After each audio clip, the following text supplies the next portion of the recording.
What up, guys? James from Bolt Bros here.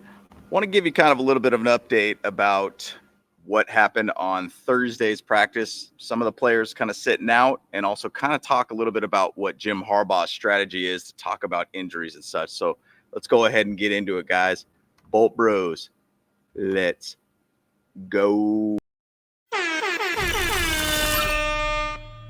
Bolt Bros! All right, guys. Once again, appreciate all the love and support. Please like this video, subscribe to the channel if you've not. We'll give you daily content about the Chargers and even some behind the scenes clips at some of the camps and such too. So we appreciate all the love and support too, guys. So let's just go ahead and get into it and talk a little bit about Jim Harbaugh. I mean, the big thing about Jim Harbaugh is that he is very much looking at, hey, look, I'm not going to tell you a whole heck of a lot about injuries. I'm going to give you basically just, I'm not sure exactly what's going on. I'm not going to tell you exactly what's happening with that player. But the same side, Daniel Popper loves to be able to keep pushing him on that point. I don't think he's learning from the strategy of what Jim Harbaugh is talking about with injuries and how he's going to talk about injuries from this point on. I mean, at this point, we're in preseason. I mean, we're not even in game one of preseason. We don't have to acknowledge on what type of injury somebody has. We don't have to put anybody out for the season or anything like that unless you really truly know somebody is down and out. I mean, just to say, is a perfect example of Justin Herbert. Hey, let's go ahead and just put him out for a couple weeks. Let's put him in a boot, make sure his foot's going to be all good to go. Just as a note on that, I have plantar fasciitis too on my left foot too. It's kind of an annoyance. It's very much an annoyance more than anything. It can obviously get worse as the season continues. I'm sure he will be dealing with it throughout the season. It's just about just trying to find ways to basically not do so much on your feet, ice it, put a little heat on it, stretch it. When you wake up in the morning, you generally have a little bit of a stiffness to it, but it kind of eases up at that point. So, I mean, obviously it could get worse, but I think what he's trying to do, Jim Harbaugh's strategy is like, let's put this guy out for the moment. Justin Herbert's been cooking in camp all this time and off season. He's been looking great. Put him out. Let's make sure we get him healthy for week one. He should be fine, in my opinion. So once again, the way that Jim Harbaugh is going to talk about injuries is exactly this. Just like what we have here as a comment on one of our videos from Elder Chaos 69, abundance of caution. That's what Jim Harbaugh is always going to put it as. He's not going to tell you anything at this point about what is going on. It's going to be an abundance of caution. It's very similar to last year with Brandon Staley. He always loved to call it soft tissue issue. This year, it's going to be abundance of caution per se. So that's exactly what Jim Harbaugh is basically to call it from this point on. So with yesterday's practice Thursday, Glad McConkey was out, Gus Edwards is out, Jamari Salyer is out, obviously Justin Herbert, and Junior Colson was still working off the side with trainers, which he was doing that earlier this year when he got activated on the I think it was like a sickness injury list of some sort. So basically, he's back. He's working with everybody. He's trying to get things going. Gus Edwards, I mean, I've seen him quite a bit throughout camp when I was there. He is working fine. Jamari, obviously, the issue was he got kind of rolled up on his leg. Seems like it might not be that big of an issue at this point, but I think they're just trying to work through it. I mean, once again, guys, we have at least about a month and like a week, give or take, till our first game. So we got time to kind of work through this, guys. So let players that are a little bit dinged up kind of sit out, rest out things, make sure they're going to be ready to go on week one. Because once again, what's happening right now, preseason, is not a big deal at this point. They could still do work in a lot of different ways without being on the field. And Justin Herbert's going to be ready to go on week one. The guy is a smart dude, intelligent guy. He was cooking in camp. I mean, the passes he was making were incredible. I think he understands this offense pretty well all around. So I wouldn't put too much caution on it, but I would put a abundance of caution possibly at this point based upon what Jim Harbaugh is calling it at this point. So let's go ahead and get in a little bit about where the camp's at now. So now your guy at QB1 is Easton Stick. And to be honest, he hasn't looked bad at all in camp. I think he's done well. Even to say last year in the 4 games that he did start, I think he did fine. We just couldn't find ways to punch it in for the end zone. That's the biggest issue. If you kind of look back at it too, I think Cameron Dicker was 11 for 12 on field goals during that time, We were in position to be able to get touchdowns. We just couldn't figure out how to get touchdowns with Easton Stick. And I'm guaranteeing with a running game, you're going to balance out the game a bit. I do have a lot of confidence in Easton Stick. He'll do fine. Even Jim Harbaugh talked about that in his press conference too. He's looking fine. He's doing what he's normally doing. He's ramped and ready to go, and he's doing fine. So I think we shouldn't be too much of an issue at this point, but I don't mind Easton Stick getting a lot more reps with the ones, just for the ability to be able to allow him to, get more acclimated to those players and everything too, be behind the number one O-line, essentially too, instead of playing against the twos. I think it's really going to be a good addition for him. Allows him to elevate his game a little bit further. So I'm fine with that. Once again, guys, I think Jim Harbaugh's plan is not to be able to make it harder on, the starters that are going to be the guys, more or less. I think they also want to be able to get the twos to be able to work with the ones and against the ones in the defense. I think they want to be able to elevate everybody's play.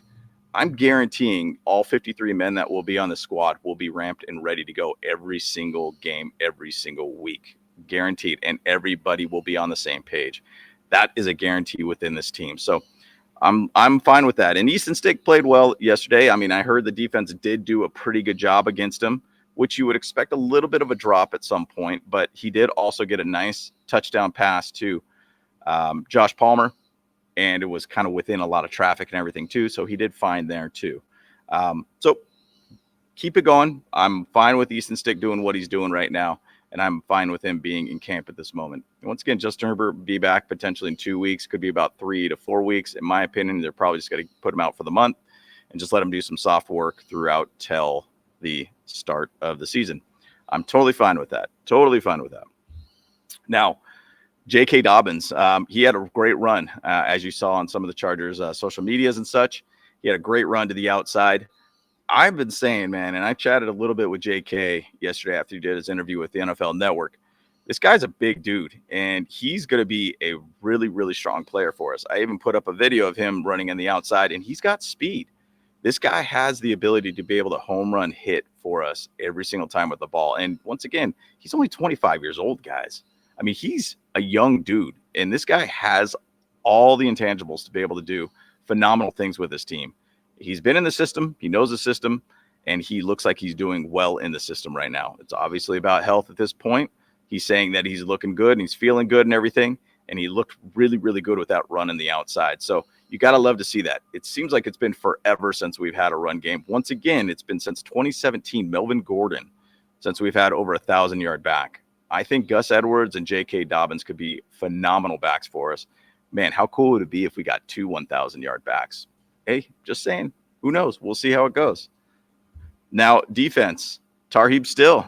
The defense was cooking yesterday. And once again, when you don't have Justin Herbert and this playmaker guy out there, Easton Stick's a very, very good manageable game manager type kind of quarterback for us. But the defense is going to be cooking too, right? They're going to take advantage of that. And Tarheeb Still did take advantage of that. He ended up getting a pick 6 against Easton Stick, took it to the house. It's phenomenal to see. Tarheeb, Cam, Jasir Taylor. I think we got a really good core of young guys in the backfield. And I think we might have hit 2 home runs with Cam and Tarheeb being on this team. I'm excited about that. And I think that's really good to be able to add that depth. Really good to be able to see Tarheeb Still get a pick 6, kind of a confidence builder all around. Now, there's that camp battle that we've been talking about with Tarheeb Still and Jasir Taylor. There could be something cooking there, but I personally think you're going to have to go with more of the experience with Jasir Taylor since he's been out in the field. You don't want to get too young on your defense. You want to make sure you have those veteran guys that have been on the field. But at the same side, you'd love to be able to have another guy that could push the player in front of him just a little bit more. So I'd love to be able to see that with Tarheeb. Now, also on the defensive side of things, they did one-on-ones against each defensive and O lineman. There was a point where Joey Bosa went up against Rashawn Slater. Rashawn Slater got him on the first snap and just completely buried him. Second snap, Joey Bosa got Rashawn Slater. Iron sharpens iron, guys. It's all about basically making each other better. And you got to love to see that. Cool thing, too, that they did is that they did a defensive versus offensive situation. 9 defensive players versus Excuse me, it was 7 offensive linemen. So they kind of overloaded basically the O-line to see how they respond. And you got to love seeing things like that, guys. You got to love seeing that they're trying to be able to make players better and understand how to communicate when you're getting overloaded with an all-out type blitz type situation. Very, very cool to see that. Sounds like Chris Rump did some things on that. I think it was Andrew Farmer got a tackle for a loss, and then Tooley also got a sack in that situation. So you got to love to see that. I love seeing that you're really trying to overload the offensive line to understand how they could pick up assignments and make sure they're communicating in those type of situations. Could be a very, very big thing for us. Go back to last year. How many times do we have games ended where, you know, we're basically down by 4 or down by 6 or whatever? We got the ball in our hands to end the game with, you know, a minute left or whatnot. And how many times did they just go ahead and go all out blitz on us and just basically just get destroyed, you know, and end games that way? You got to love to see that we're doing things like that in camp to basically try to get the O-line to communicate and understand how to pick up assignments and make sure it doesn't happen again. Because, gosh, how many times did that happen last year where it's just, I mean, the Dolphins game comes to mind. You know, Vic Fangio just basically let the dogs loose and ended the game for them. And our O-line couldn't communicate. I think that we're not going to allow that to happen this year. We're going to be set and ready for that situation when that comes around. We're going to let our run game do our thing and let our pass game do our thing.